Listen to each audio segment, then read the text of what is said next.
ایک رئیس آدمی اپنی بیگم کے ساتھ دسترخوان پہ بیٹھا ہوا تھا۔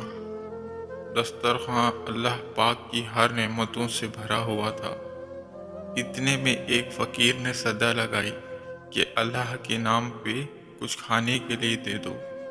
اس شخص نے اپنی بیوی کو حکم دیا کہ سارا دسترخوان فقیر کی جھولی میں ڈال دو۔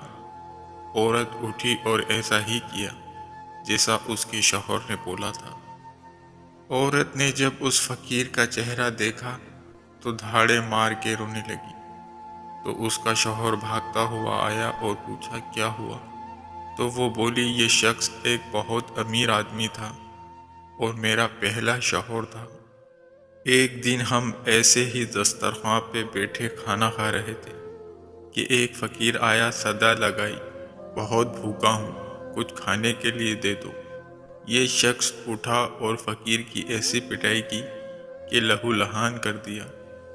نہ جانے اس فقیر نے کیا بد دعا دی کہ اس کے حالات دن بہ دن خراب ہوتے چلے گئے اور سب کچھ بک گیا۔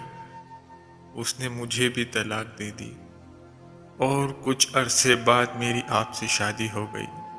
شوہر نے بیوی کی باتیں سنی تو بولا اگر میں تمہیں اس سے بھی زیادہ تعجب کی بات بتاؤں تو تم حیران ہو جاؤ گی۔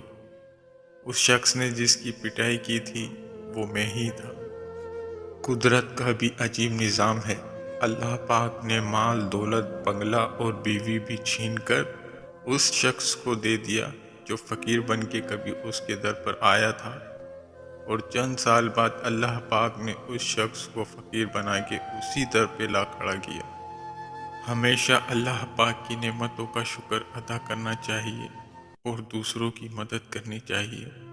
اللہ پاک آپ سب کو اپنے حفظ و امان میں رکھے، آمین۔